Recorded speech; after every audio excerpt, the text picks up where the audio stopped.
Finally UPSC CSC mains के GS paper का exams अब कंडक्ट हो चुका है। आपने बहुत सारे फर्स्ट इंप्रेशन रिएक्शन वीडियोस देख लिए हैं। अब टाइम है उनको कंसोलिडेट करने का। अब टाइम है कि अगर हम तैयारी कर रहे हैं फॉर 2027 और 2028 तो फिर क्या सीख सकते हैं यूपीएससी मेंस 2026 के पेपर से। क्या चेंज हुआ है वो हमें मालूम होना चाहिए। जो हर साल यूपीएससी कुछ ना कुछ तो एक बदलाव ले आते हैं, एक ट्रेंड ले आते हैं। इस बार का ट्रेंड क्या है हम लोग समझेंगे। So I am going to share my 7 की takeaways from UPSC mains 2026 and I will tell you क्या चेंज हुआ है। और बेस्ड ऑन दिस आपको अपने अप्रोच को, अपनी स्ट्रेटेजी को भी चेंज करना पड़ेगा। There will be videos coming out जहां पर लोग बोलेंगे कि मेंस हो गया, व्हाट नेक्स्ट। ठीक है, लेकिन उससे पहले ये वीडियो इंपॉर्टेंट है, लेकिन उससे पहले आपको यह समझना पड़ेगा आप नेक्स्ट स्टेप तभी ले सकते हो जब आप इनको एनालाइज करो। देखो कि कहां कमी रह गई है, देखो कि क्या आपको अपडेट करना है अपने स्ट्रैटेजी में, अपने लेवल में। पहले एनालिसिस कर लेते हैं, कंसोलिडेट कर लेते हैं, तब आएगा व्हाट्स नेक्स्ट फॉर 2027 और 2028। Okay, so in this video I am going to decode, consolidate करते हैं कि भाई करना क्या है। ठीक, दूसरी चीज मैंने ये पूरी नोट्स बनाई थी कि लगभग 7 की टेकअवेज हैं कि कैसे क्या क्या हमने सीखा है इस मेंस 2026 से, कितने पैटर्न चेंज हुए हैं, क्या हुए हैं। राइट, सबसे पहली चीज, now if you want to check your status, और डेफिनेटली आपको चेक करना पड़ेगा, सबसे पहली चेकलिस्ट है you need to check your level of preparation. ये आप कैसे करोगे? जैसे आपके पास जीएस पेपर 1 2 3 4 और ऐसे है, ठीक है, 20 क्वेश्चंस 20 क्वेश्चंस 20 क्वेश्चंस और ऐसे में 2 क्वेश्चंस आते हैं। पूरे क्वेश्चंस मिला दें जीएस पेपर 1 2 4 ऐसे के लिए, तो उसमें से अगर आपका 50% क्वेश्चंस में अगर आप 2 से 3 लाइन 4 लाइन लिख पा रहे हो, विच मीन्स कि आप एग्जाम ओरिएंटेड चल रहे हो, आपकी पढ़ाई हो रही है, मतलब आप फ्लो में हो। लेकिन जहां अगर ये आंकड़ा ये 50% से नीचे हुआ, then you are not preparing for this examination. आप मतलब मे बी शायद आपकी गलती ना हो, लेकिन आप एग्जाम के लिए प्रिपेयर नहीं कर रहे हो, आप बस बस दिखा रहे हो। ठीक, क्योंकि ये जो मैं 50% बोल इसीलिए रहा हूं कि 50% क्वेश्चंस इसमें ठीक थे, आप कर सकते थे, और मतलब आप 2 से 3 लाइन तो लिख ही सकते हो उसके बारे में कि ये पूछ क्या रहे हैं। राइट, तो सबसे पहले आपको किसी की बात नहीं सुननी है, आपको अपना लेवल चेक करना है। कैसे चेक करोगे? जितने भी टॉपिक्स आए हैं, क्या उन टॉपिक्स पे आपके नोट्स बने हुए हैं? क्या उन टॉपिक्स की आपने पढ़ाई की हुई है? क्या उन टॉपिक्स के लिए आपने कोई एनालिसिस की हुई है? ठीक है, समझ में आता है? अगेन, अगर नहीं आता है उनमें से 50% टॉपिक से भी, तो फिर हमें करना पड़ेगा, अप्रोच करनी पड़ेगी। आप में से बहुत सारे स्टूडेंट होंगे जिन्होंने अभी गवर्नेंस नहीं पढ़ी होगी, सिक्योरिटी नहीं पढ़ी होगी, आईआर नहीं पढ़ी होगी। कोई बात नहीं है, आप सिर्फ और सिर्फ 4 कोर सब्जेक्ट को लेकर चल सकते हैं, polity, economy, history and geography. इन्हीं में देखिए आप क्या आप सॉल्व कर पा रहे हैं। राइट, दूसरी चीज, नाउ इस टाइम पे ना 2027 के लिए अगर आप प्रिपेयर कर रहे हो तो अभी बहुत कंफ्यूजन है, काफी सारी कंफ्यूजन हमें होगी। ठीक है, आंसर राइटिंग की कंफ्यूजन होगी, नोट मेकिंग की कंफ्यूजन होगी। ठीक, you need to get in touch with a good mentor. ठीक, क्लासेस तो आप कर रहे हो, क्लासेस कर रहे हो, लेकिन क्लासेस से उतना फायदा नहीं होगा। This examination is not just about watching lectures and you need to reproduce it, you need to revise it, you need to make notes and then writing answers as well, और recall भी करना है। You need to get in touch with a good mentor. जो भी good mentor है आप उनसे connect करिए। अगर मेंटोरशिप 1-to-1 है तो ही बेस्ट है, अदरवाइज बेस्ट नहीं है। ग्रुप में लेके क्या करोगे? 1-to-1 मेंटोरशिप और मार्गदर्शन आईएएस हमेशा कमिटेड है, नाम ही हमारा इंस्टीट्यूट का है मार्गदर्शन। तो आप कनेक्ट कर सकते हैं हमसे, 1-to-1 मिल सकते हैं। नीचे गूगल फॉर्म दिया है, डिस्क्रिप्शन में, कमेंट सेक्शन में, एंड देन आइए। आई नो कि अगला 4 महीना बहुत क्रिटिकल होने वाला है। अगले 4 महीने में अगर हम अच्छे से नहीं पढ़ेंगे, इन चीजों को समझ के नहीं पढ़ेंगे, फिर हम अंधेरे की तरफ जा रहे हैं, नहीं समझ में आ पाएगा। तो मैं कुछ की टेकअवेज आपको बता रहा हूं, ध्यान से सुनिएगा। Number 1, you need to think beyond the books. हम बुक्स के पीछे भागते रहते हैं, बुक लिस्ट क्या होगी, बुक लिस्ट क्या होगी, लेकिन कोई भी बुक लिस्ट आपको डायमेंशन में सोचना नहीं बताएगी। कोई भी बुक लिस्ट आपको क्रिटिकल थिंकिंग करना नहीं बताएगी। उस बुक में डेटा जो है वो पुराने हैं, ओल्ड हैं। उस बुक में आपको ब्रेनस्टॉर्मिंग नहीं बताएगा। वो बुक आपको सिर्फ और सिर्फ कंटेंट देगी, बेसिक बेसिक क्लियर करेगी। ठीक। एनसीईआरटी से आप एग्जाम नहीं क्लियर कर पाएंगे, लक्ष्मीकांत से आप एग्जाम नहीं क्लियर कर पाएंगे, आप रमेश सिंह, विवेक सिंह जी से एग्जाम नहीं क्लियर कर पाएंगे। करना क्या है, उसके ऊपर लेयरिंग लगानी पड़ेगी आपको। You need to think beyond the books. Think, एक टॉपिक से हम 10 डायमेंशन कैसे लिख सकते हैं। प्रेशर ग्रुप अगर आया है एग्जाम में, विमेन एम्पावरमेंट अगर आया है एग्जाम में, तो बताइए इसके 5 चैलेंजेस और 5 बेनिफिट क्या हैं। ब्रेनस्टॉर्म करिए, सोचिए। You need to think beyond the books. Just कि आपके पास किताब नहीं है इसका मतलब आप पढ़ नहीं सकते, ऐसा कुछ नहीं है। और बहुत बहुत लोगों के पास तो बहुत सारी किताब है, वो क्या कर रहे हैं। You need to go beyond the books. समझ में आ रहा है। बियॉन्ड द बुक्स का मतलब ये नहीं कि आपको रिसर्च करना है। बियॉन्ड द बुक्स का मतलब ये है कि आपको एप्लीकेशन ढूंढना है, एप्लीकेशन ऑफ पर्टिकुलर टॉपिक। अब मैं आपको एग्जांपल की तरफ दिखा रहा हूं। जीएस पेपर 4 हो गया। इस बार के एथिक्स के पेपर में बहुत सारे क्वेश्चंस आए हमारे case study based. Almost 90%, 95% question case study based आए हैं। सेक्शन ए में जहां पर थियरी आती थी, कोट बेस्ड क्वेश्चंस आते थे, वहां सिर्फ 1 या 2 कोट बेस्ड क्वेश्चन थे, बाकी सारी केस स्टडी थी। जबकि ये अच्छा है, स्टूडेंट के लिए काफी अच्छा है, क्योंकि थियरी और केस बेस्ड स्टडी जो है, कोड बेस्ड स्टडी, वो मजा नहीं आता सॉल्व, बहुत टाइम लग जाता है सोचने में उसमें। लेकिन अगर आपके पास केस स्टडी आ रही है तो समझिए यूपीएससी क्या जानना चाहता है आपसे। जानना चाहता है कि भाई think like an administrator. UPSC ये मान चुका है कि जो परीक्षा दे रहा है वो एक एडमिनिस्ट्रेटर है, तो उसी हिसाब से आपको बता। यूपीएससी आपसे पूछ रही है, बताओ रूल पहले या राइट पहले, ठीक है, ड्यूटी पहले या चैरिटी पहले, ठीक है, ऑनेस्टी पहले या इंटीग्रिटी पहले, ये सब बताना है आपको। आजकल आर्टिफिशियल इंटेलिजेंस पे क्वेश्चंस आ रहे हैं, आपको एआई एथिक्स के बारे में पूछ रहा है। अब देखिए ना, ये क्वेश्चन क्या था यूपीएससी ने जो पूछा था पेपर नंबर 4 में, ये वाला क्वेश्चन कि बताओ प्रोफेसर है, पीएचडी की कॉपी एआई से इवेलुएट करा रहा है क्योंकि उसके पास टाइम कम है। तो बताइए, आप खुद सोचिए, जब आप मेंस का एग्जाम देंगे आपकी कॉपी एआई से इवेलुएट की जाएगी, ठीक है, ये प्योर एप्लीकेशन, तो एथिकल कंसर्न नहीं होंगे, है ना, अकाउंटेबिलिटी और इंटीग्रिटी का इशू नहीं होगा, है। पीएचडी इसलिए लिखा है क्योंकि हाईएस्ट फॉर्म ऑफ एजुकेशन है यहाँ पे, तो ये तो गलत हुआ ना। ये ऐसे ही क्वेश्चंस एप्लीकेशन बेस्ड पूछे जा रहे हैं यहाँ पे। ओके, आपको थिंक करना पड़ेगा। You need to think upon, यार क्या क्या मैं लॉजिक यूज कर सकता हूं। जिस शहर में आप रह रहे हो, सोचो उस शहर में 5 बड़ी प्रॉब्लम क्या है, ठीक, 5 बड़ी प्रॉब्लम क्या और प्रॉब्लम कैसे सॉल्व हो सकती है, और वो प्रॉब्लम ऑलरेडी किस कंट्री ने सॉल्व कर ली है।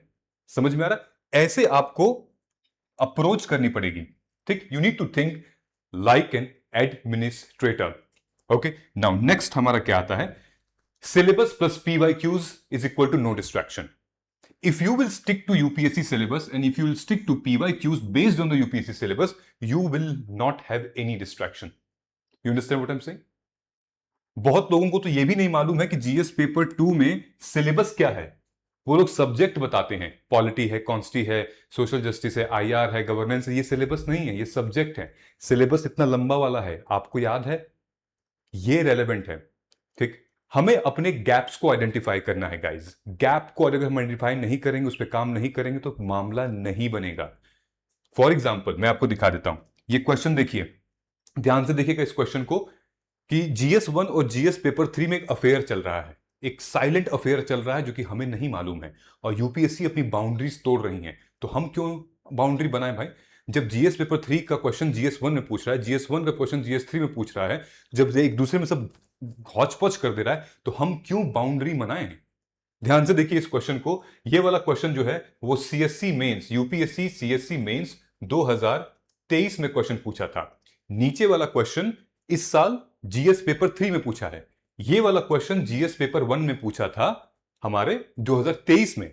क्या लिखा है, from being net food importer in 1960 India has emerged as a net food exporter in the world, provide reasons. ठीक है, अब यही क्वेश्चन पढ़िए नीचे वाला जो इस साल पूछा है आपके जीएस पेपर 3 में। How Indian agriculture has been transform from food security to food surplus level, explain the various government policies implementing diversification of Indian agriculture. क्या आपको अलग लग रहा है? भाई यहां पर भी लिखा है फूड इंपोर्टर से हम फूड एक्सपोर्टर कैसे बने। हमने डेफिनेटली एग्रीकल्चर में काम किया होगा, एमएसएमई में काम किया होगा, हमने क्रॉप डाइवर्ट किया होगा, तभी तो हम इंपोर्टर से एक्सपोर्टर बने। सेम चीज आपको यहां डिटेल में एग्रीकल्चर का नाम लेकर बोला जा रहा है, और बस यहां पर बता दिया गया कि पॉलिसीज बताइए, जबकि यहां पॉलिसीज नहीं लिखा, लेकिन आपको यहां पर भी पॉलिसीज बतानी है। ओके, सोचो ये इस साल GS3 में आया है, ये 2023 में GS1 में आया हुआ है। एक सीक्रेट अफेयर चल रहा है इन लोगों के बीच में। और दिखाते हैं, फॉर एग्जाम्पल अगर आप सिलेबस और पीवाईक्यू से स्टिक रहेंगे तो आप क्वेश्चंस इजीली कर लेंगे, अदरवाइज आप नहीं कर पाएंगे। ठीक है, फॉर एग्जाम्पल ये देखिए, आई होप ये वाला स्लाइड आपको दिख रही होगी। ठीक, ऊपर आते हैं यहां पे, ठीक, यहां पर आते हैं वाटर रिसोर्सेज, ये क्वेश्चन आता है, ये GS2 का क्वेश्चन था, ये इन्होंने इसमें दे दिया है। How do you think, what do you understand by term disability, substantiate the need for inclusive policy framework in India. ये GS2 का होना था, सोशल जस्टिस में आना था। यहां क्या कर रहा है भाई, चलो ठीक है, सोसाइटी में आ गया, कोई दिक्कत नहीं। फिर ये क्वेश्चन देखिए, सॉरी ये नहीं, ये वाला क्वेश्चन था, हाँ, ये GS3 का इकोनॉमी का क्वेश्चन है। The model of planned economy was adopted in India to address regional imbalance left behind by colonial rule. चलो मान लेते हैं पोस्ट इंडिपेंडेंस का आपने दे दिया, लेकिन प्योर इकोनॉमी वाला क्वेश्चन है, ऐसे ही निकलेगा ये क्वेश्चन, हम डिटेल में ऐसे ही लिखेंगे इसको। ठीक, उसके बाद देखिए, ये GS पेपर 3 का satellite GS science and tech का क्वेश्चन है। Analyse the role of satellite based technology in achieving climate start agriculture and food security of India.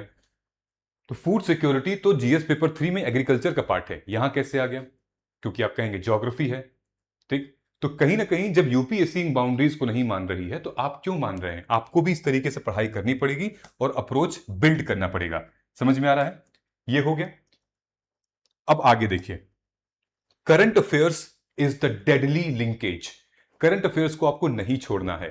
Okay, current, अब इसका मतलब ये नहीं कुछ भी पढ़ रहे हैं, एग्जाम ओरिएंटेड करंट अफेयर पढ़ना है, पीवाईक्यू को देख के हमें पढ़ना है, वैल्यू एडिशन करते हुए पढ़ना है। करंट अफेयर का बहुत बड़ा लिंकेज है हमारे इस पूरे के पूरे प्रिपरेशन में, चाहे आप एसए ले लिए, चाहे आप GS1 2 3 4 कुछ भी ले लीजिए। ओके, तो इसका एग्जाम्पल मैं आपको बता रहा हूं। GS पेपर 2 में अगर हम लोग देखेंगे, maximum current affair based question आए हुए हैं। ठीक है, ये साफ साफ यहां लिखा हुआ है 2026 अमेंडमेंट ट्रांसजेंडर पर्सन आर्टिकल 21 से इंटरलिंक किया हुआ है। फिर उसके बाद ये विमेन रिजर्वेशन, जिस महिला नारी शक्ति वंदनम अधिनियम एक्ट 2023 में, उसके ऊपर क्वेश्चन बना हुआ है। फिर ये देखिए, ये लोकसभा स्पीकर, ठीक, पार्टीजन पॉलिटिक्स, देन यहां पर anti defection law, Raghav Chadha वाला जो केस था वो थोड़ा सा निकलकर यहां पर आ चुका है। यानी कि स्पीकर के अपने पोजीशन को लेकर काफी सारे कंट्रोवर्सीज होती रहती हैं, जो ओम बिरला साहब थे वो, हालांकि राघव चड्ढा राज्यसभा के थे, लेकिन यहां लोकसभा के बारे में पूछा है। बट एंटी डिफेक्शन लॉ तो एक पीवाईक्यू थीम है ना। ठीक, उसके बाद ये देखिए, ये election commission of India undertaking revision of electoral rule, ये क्या है भाई हमारा, ये SIR है बिहार में जो हुआ था 2025 में। ठीक है, मैंने इसके ऊपर पूरी वीडियो बनाई हुई है रिसोर्स ट्रैकिंग के ऊपर। यूपीएससी मेंस GS पेपर 2 के सारे क्वेश्चन, लगभग 17 से 18 क्वेश्चंस ऐसे हैं जो कि करंट अफेयर बेस्ड हैं और पीवाईक्यू बेस्ड हैं। मैंने वीडियो बनाई हुई है, आप जाके देख लीजिएगा, इस वीडियो के एंड में मैं लिंक कर दूंगा। लेकिन आपकी जो तैयारी है वो इस मामले में ऐसे होनी चाहिए। ठीक है, करंट अफेयर का लिंकेज होना चाहिए। समझ में आ रहा है आपको, ये हो गया। देन साइमल्टेनियसली 3 सितंबर को, 4 और 3 सितंबर को हम लोग अपने 1-to-1 मेंटरशिप प्रोग्राम का एक लास्ट बैच स्टार्ट कर रहे हैं फॉर यूपीएससी CSE 2027। वो हमारा मेंस रेडी का लास्ट बैच होगा, जो कि हम लोग आपको टाइम टेबल के हिसाब से, आंसर राइटिंग के हिसाब से लेकर चलेंगे। नीचे कमेंट में, डिस्क्रिप्शन बॉक्स में लिंक है 1-to-1 मेंटरशिप का, उसको फिल करिए। That's going to be very very important for you. Okay, I know कि आपके पास टाइम टेबल नहीं, देखो इंपॉर्टेंट पता है क्या, अभी आपको नहीं रियलाइज हो रहा है, बाद में आपको रियलाइज होगा कि यार मुझे मेंटरशिप कहीं ना कहीं किसी से कर लेनी चाहिए थी। मेरे पास बहुत सारे ऐसे स्टूडेंट्स आते हैं जो कि मार्गदर्शन IAS में हर जगह जब कुछ नहीं मिलता है तब जाके मार्गदर्शन में आते हैं कि यार भैया आपके यहाँ पहले मैं आ गया होता तो सही होता, आपके यहाँ पहले ले लिया होता तो सही होता। क्योंकि नोबडी गिव्स यू 1-to-1, ये ध्यान रखिएगा, 1-to-1 कोई नहीं देगा। We are the only institute which will give you, guide you, mentor you 1-to-1। आप मेरे से कनेक्ट करेंगे, and then we will create some strategies and then we will work on it। उसके साथ साथ हम लोग क्लासेस भी आपको प्रोवाइड करेंगे, polity, economy, geography, history, and then we will provide you answer writing कैसे करेंगे। एक एग्जांपल आपको दिखा रहा हूं आंसर राइटिंग के ऊपर, आप यहां देख सकते हैं, ये हमारा टेलीग्राम है, इस टेलीग्राम में मैंने आंसर राइटिंग करवाई हुई है, ठीक है। ये आज जो है वो 21 डेज कंप्लीट हो चुका है। नीचे आप जाओगे ना, 21 डेज कंप्लीट हो चुका है और हमने आंसर राइटिंग करवाई थी। स्टूडेंट्स के एक से एक फीडबैक हैं कि कैसे वो अपनी जर्नी ट्रांसफॉर्म किए हैं 21 दिन के अंदर, ठीक। मुश्किल आती है सबके साथ प्रॉब्लम है, सबके घर में प्रॉब्लम है, सबको घर में काम है, but they are doing it. 21 दिन में आप कैसे बदल सकते हो। मैं भी आपसे ये कह रहा हूं कि आप 21 डेज में जैसे आप प्रोग्राम में एनरोल करते हो ना, तो आप अपने आप को बदलता हुआ देखोगे, ठीक। मैं क्या करूंगा, मैं आपको बस अकाउंटेबिलिटी रखूंगा, टारगेट आप पे नजर रखूंगा, करना आप ही को है। आज मैंने इनके साथ जूम कॉल किया है और आज मैंने इनकी स्टोरीज शेयर की है, पूछी है, कल शेयर करूंगा आपके साथ। Okay, so what you need to do now, सबसे इंपॉर्टेंट एक तो मतलब, और अगर आप 2028 के लिए भी तैयारी कर रहे हैं, then again the Google form is same, fill the form, our team will get in touch with you. Okay, हमें एक चीज ध्यान दे देखना होगा गाइस, मैंने यहां पे मेंशन किया हुआ था, चेक योर प्रिपरेशन लेवल की हमने बात कर ली थी, राइट। सबसे इंपॉर्टेंट मैं यहां पर करना चाह रहा हूं कि आपको ना यहां पर जो एक्सप्रेस करना है, एक्सप्रेस योर थॉट्स, मेंस में हमें यही है। बहुत लोग बोलेंगे कि मेंस का पेपर प्रेडिक्टेबल पैटर्न पे होता है, पीवाईक्यू बेस्ड है, कर लेंगे। देखिए, अगर हम एक स्टूडेंट के पॉइंट ऑफ व्यू से देखें तो लिखना बहुत यूनिक, एक आंसर राइटिंग एक आर्ट है। जब भी अगर पेपर इजी होगा, पेपर अगर इजी होगा तो ये लगा लीजिए कि कंपटीशन बहुत होगा। कंपटीशन किस चीज का, कितना यूनिक आंसर किसने लिखा है, अच्छा आंसर किसने लिखा है जिसमें सारे डायमेंशन है और सब्जेक्ट को, मैटर को एक्सप्लेन किया है। तो अगर पेपर आसान आया है तो बहुत खुश होने की जरूरत नहीं है, क्योंकि मार्किंग उसी हिसाब से होगी, क्योंकि सबने अच्छा लिखा होगा। अब सबके अच्छे में से सबसे अच्छा किसका होगा वो एग्जामिनर तय करेगा, समझ रहे हैं। तो ये सिस्टम यहां पर है कि अगर पेपर बहुत अच्छा आया है तो बॉस कंपटीशन है, आपने कैसा लिखा है, क्या आपने एड्रेस किया है डिमांड को, अंडरस्टैंड किया है, समझा है। इनफैक्ट इस बार का जो जीएस पेपर 2, ऑनेस्टली अगर हम बताएं कि अगर हम जीएस पेपर 2 की बात करें तो जीएस पेपर 2 में तो यार मतलब गवर्नेंस का पार्ट टफ था, इजी नहीं था कुछ क्वेश्चंस को डिकोड करना। आज भी जो क्वेश्चन पूछे गए हैं जीएस पेपर 2 में वो लंदी हैं, 4 लाइन के 5 लाइन के क्वेश्चंस पूछे गए हैं। तो आपकी स्पीड बहुत तेज होनी चाहिए, ठीक है। एथिक्स की बात अगर हम करें, मैंने आपको बताया था एथिक्स में कंप्लीट चेंज हो चुका है प्रोसेस, पूरा पूरा प्रोसेस कंप्लीट चेंज हो चुका है हमारा एथिक्स में, ठीक है।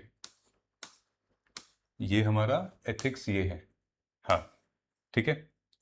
हमारे पेपर सारी चीजें जो सेक्शन ए में आती थी वो है ही नहीं इसमें, आपको चला गया है, सारा का सारा केस स्टडी बन चुका है। और केस स्टडी में बहुत अपडेट दिख रहा है हमें। केस स्टडी में आप जाएंगे तो ये एक तो केस स्टडी छोटी हो चुकी है, लेकिन छोटी के साथ साथ यहां पर 2 क्वेश्चंस आपको दिखेंगे, ठीक है। पहले 4 क्वेश्चंस होते थे, अब 2 क्वेश्चंस होंगे, अब 2 ही क्वेश्चंस हैं।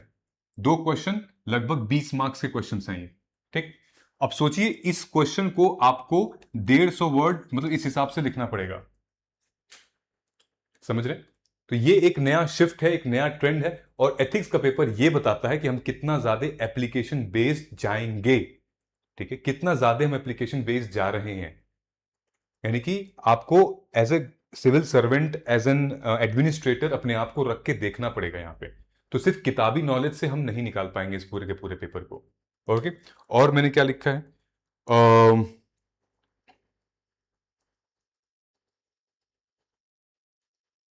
दूसरी चीज यहां पर आप देखिएगा, जीएस पेपर हम आपको लेकर चलते हैं यहां पे, जीएस पेपर 3, ठीक है।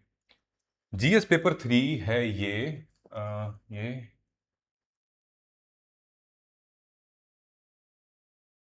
जीएस पेपर 3 ये है ना, यहां देखिएगा।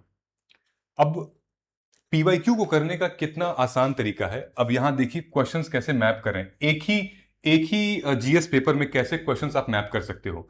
Describe various technology missions initiated in Indian government and examine the role in food security. समझ में आ गया क्या पूछा है, describe various technology missions initiated in Indian government and examine their role in food security, ठीक। एक बार हम लोग जीएस पेपर 1 में चलते हैं, ठीक। ये जीएस पेपर 1 का था क्या? हाँ, सेंटर अटलांटिक रीजन, राइट, ठीक। अब यहां पे ये लोग क्या पूछ रहे थे? इनका भी फूड सिक्योरिटी का मामला है भाई, कि analyse the role of satellite based technology in achieving climate smart agriculture in food security. और यहाँ पे जो हमारा जीएस पेपर 3 था, वहां भी यही पूछ रहा है, ठीक है, कि डिस्क्राइब करिए various technological missions initiated in Indian government agriculture in role of food security. और इन्हीं दोनों से रिलेटेड एक और क्वेश्चन आया हुआ है, ये explain by giving two example how biotechnology help the Indian farmers in processing their perishable crops. Okay, ये जो चीज है यहां पर आप क्या पूछ रहा है? Describe various technology missions. तो इसमें बायोटेक्नोलॉजी भी तो आ जाएगा, इसमें नैनो टेक्नोलॉजी भी आ जाएगा। ये क्वेश्चन ब्रॉड है और ये वाला क्वेश्चन जो है वो स्पेसिफिक है। स्पेसिफिक मतलब बायोटेक्नोलॉजी का खाली एग्जांपल मांग रहा है और पेरिशेबल क्रॉप के बारे में मांग रहा है, बात सेम ही है। तो इस पूरे के पूरे पेपर में इस बार तो GS1 का मैंने दिखाया आपको, 3 क्वेश्चन एक दूसरे से मिलते जुलते हैं, 3 क्वेश्चन, वो भी साइंस एंड टेक का एप्लीकेशन, फार्मर, उनके इनकम और कैसे हम मतलब प्रोसेसिंग से रिलेटेड। तो this is how we prepare for this paper, ठीक है। तो सबसे पहले आपको इस एग्जामिनेशन, आपने अगर समझ लिया है कि अब क्या इंपॉर्टेंट है, मैंने बता दिया आपको, बुक से बाहर निकलना पड़ेगा, you need to think like an administrator. उसके बाद आपको PYQ और सिलेबस को मैप करके चलना पड़ेगा, अदरवाइज डिस्ट्रैक्शंस होते रहेंगे। चौथा है हमारा करंट अफेयर्स। करंट अफेयर्स को हमें नहीं छोड़ना है, जो कि बहुत रेलेवेंट है और करना जरूरी है, ठीक है। ये पॉइंट्स अगर आपको रिकॉल रहेंगे, याद रहेंगे, तो ही ठीक रहेगा। पेपर लेंदी, जीएस पेपर 4 लेंदी रहता है, जीएस पेपर 2 बड़ा रहता है, जीएस पेपर 1 इस बार छोटे थे क्वेश्चंस, उनके 2-2 लाइनर के क्वेश्चंस थे, लेकिन उसमें GS1 का और GS3 का ओवरलैप काफी ज्यादा था, ठीक है। रही बात हमारे जीएस पेपर 3 की, तो उसमें भी कुछ क्वेश्चंस ओवरलैप हो रहे हैं। फॉर एग्जांपल अगर हम जीएस पेपर 3 और दिखाएं आपको, तो उसमें तो JNK के बारे में पूछा हुआ है, राइट। नीचे अगर हम जाएं तो, और इसका भी मैंने डिकोड किया हुआ है पूरा, हमारा ये देखिए लद्दाख, देन उसके बाद दिस इज आस्किंग अबाउट ये ब्रॉडर एरिया डेवलपमेंट, ये सिक्योरिटी का क्वेश्चन था। ये जो एक क्वेश्चन दिखाया था इन लोगों ने, ये वाला, दिस इज जीएस पेपर 2, यहां सेपरेटिस्ट मूवमेंट की बात की गई है, जो कि कंट्रीब्यूट करी मिलिटेंसी इंस्टेबिलिटी। अच्छा क्वेश्चन है, दे रखा है, ठीक, लेकिन क्वेश्चन थोड़ा अनक्लियर है और एक्चुअली इसको फॉल होना चाहिए था जीएस पेपर 2 के पर्सपेक्टिव में, लेकिन फिर भी इन लोगों ने दिया हुआ है क्योंकि यहां पे मिलिटेंसी और ये हो रही है, लेकिन अच्छा है। But how how are they interlinked? अब इसके ऊपर ऑलरेडी यूपीएससी ने ऑलरेडी क्वेश्चंस पूछ लिया है, आर्टिकल 370 के ऊपर पूछा हुआ है मेंस में, ठीक। तो मसला यही है कि हम लिख कैसे पा रहे हैं, क्या हमारे लिखने का तरीका अलग है? लिखने का जो प्रक्रिया है वो हमें अच्छा करना पड़ेगा, डेली लिखना पड़ेगा, नोट्स प्रिपेयर करने पड़ेंगे तभी। देखिए क्या इन टॉपिक्स पे आपके नोट्स बने हुए हैं, नहीं बने हुए हैं, वही आपको बताएंगे कि आपका रियल गैप कहां पे है इस पूरे के पूरे प्रिपरेशन में, ठीक है। नाउ अगर आपने इस वीडियो को यहां तक देख लिया है भाई, तो आप लिख सकते हो यहां पर, ठीक है, कि आपको जो है वो मतलब वो जो गैप समझ में आ गया है। आप कमेंट कर सकते हो, आप क्लैरिटी कमेंट कर सकते हो अगर आपको क्लियर हो गया है कि भाई अब क्या करना है आपको, ठीक है। तो पहले हम ये चीज देख लेते हैं तो समझ में आएगा, ठीक है। और मेंस रेडी होना पड़ेगा पहले, प्रीलिम्स से पहले आपको मेंस रेडी होना पड़ेगा। जितने भी स्टूडेंट्स हैं मेंस लिखा है वो मेंस रेडी थे, पहले से प्रिपेयर करना पड़ेगा, क्योंकि ये सारी जो चीजें हुई हैं वो 3 महीने में तो आप नहीं कर पाओगे ना, मई और अगस्त के बीच में ये आप नहीं कर पाओगे। आपको प्रीलिम्स ओरिएंटेड मतलब वही जनवरी फरवरी से जाना पड़ेगा, लेकिन उससे पहले आपको मेंस ओरिएंटेड प्रिपरेशन करनी पड़ेगी, जिसके लिए ऑलरेडी मैंने हमारे MGP प्रोग्राम है, मार्गदर्शन गाइडेंस प्रोग्राम, उसमें नया बैच, लास्ट बैच हम लोग स्टार्ट कर रहे हैं, जो कि स्टार्ट हो रहा है 3 सितंबर से।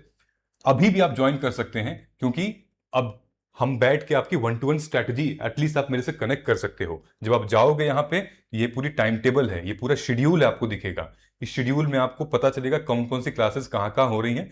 कुछ क्लासेस रिकॉर्डेड हैं क्योंकि वो ले जा चुकी हैं, तो उसको आप रिकॉर्डेड आपको मिल जाएगी। कुछ क्लासेस, कुछ क्या 80% क्लासेस अभी होनी है, लाइव होनी बाकी हैं, और नीचे आप जाओगे तो यहां पर आपको डेमो लेक्चर्स दिखेंगे। ये सारे डेमो लेक्चर्स हैं, फ्री प्रीव्यू लिखा है, वहां से आप जाके देख सकते हैं। ठीक है, तो नीचे डिस्क्रिप्शन में गूगल फॉर्म है, कमेंट सेक्शन में गूगल फॉर्म है, उसको फिल करिए, हमारी टीम कनेक्ट करेगी आपसे। And then I think you have got all my 7 की टेकअवेज, किन किन चीजों पे अपन फोकस करना चाहिए। प्लीज उन पे ध्यान दीजिए, वर्क करना शुरू करिए। I will soon release a video, a strategy, how to approach like UPSC 2027 after mains 2026. Thank you so much. Jai Hind, Jai Bharat.